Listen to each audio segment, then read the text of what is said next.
വെനസ്വേലയിലെ communist ഏകാധിപതി Nicholas മഡൂറോയെ America arrest ചെയ്തതിന് ശേഷം നമ്മുടെ നാട്ടിലെ കമ്മ്യൂണിസ്റ്റ് പാർട്ടിക്കാർ സമരം ചെയ്യുന്നു, പ്രകടനം നടത്തുന്നു. എന്നാ ഒരു പ്രകടനമാണ്! ഇവരുടെ പ്രകടനം കണ്ടതിന് ശേഷം ട്രംപ് പേടിച്ച് വൈറ്റ് ഹൗസിൽ ചുറ്റും 4 റൗണ്ട് ഓടി എന്നാണ് ഞാൻ കേട്ടത്. അതൊക്കെ അവിടെ നിൽക്കട്ടെ. പക്ഷേ ഈ പ്രകടനം നടത്തിയ വെനസ്വേലയ്ക്ക് വേണ്ടി പ്രകടനം നടത്തിയ ഒരുത്തനെയും പെഹൽഗാമിൽ ഇന്ത്യക്ക് ഒരു അറ്റാക്ക് നടന്നിരുന്നു, ഇന്ത്യക്കെതിരെ. ആ സമയത്ത് കണ്ടില്ല. ഓപ്പറേഷൻ സിന്ദൂറിൻ്റെ സമയത്ത് നമ്മൾ കണ്ടായിരുന്നു, ഇന്ത്യ ആക്രമണം നിർത്തണമെന്ന് പറഞ്ഞ് കരഞ്ഞത് കണ്ടായിരുന്നു. പലസ്തീന് വേണ്ടി കരയുന്നത് നമ്മൾ കണ്ടായിരുന്നു, പക്ഷേ ബംഗ്ലാദേശിന് വേണ്ടി കരയുന്നത് നമ്മൾ കണ്ടില്ല. നൈജീരിയയിലും സുഡാനിലും ഉണ്ടായ പ്രശ്നങ്ങളിൽ ഇവർ കരയുന്നത് നമ്മൾ കണ്ടില്ല. പക്ഷേ ക്യൂബയിലും ബൊളീവിയയിലും ചൈനയിലും റഷ്യയിലും ഉത്തര കൊറിയയിലൊക്കെ പ്രശ്നം ഉണ്ടാകുമ്പോൾ, ഇറാനിൽ പ്രശ്നം ഉണ്ടാകുമ്പോൾ, പലസ്തീനിൽ പ്രശ്നം ഉണ്ടാകുമ്പോൾ ഇവർ കരയുന്നുണ്ട്.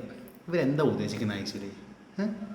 സ്വന്തം രാജ്യത്തിനോട് കോറില്ലാതെ വോട്ട് ബാങ്ക് മാത്രം ലക്ഷ്യം വെച്ചിട്ട് ഈ കാണിക്കുന്ന പട്ടി ഷോ കാണുമ്പോൾ പുച്ഛമാണ് തോന്നുന്നത്. പുച്ഛം ഒന്നും പറയാനില്ല.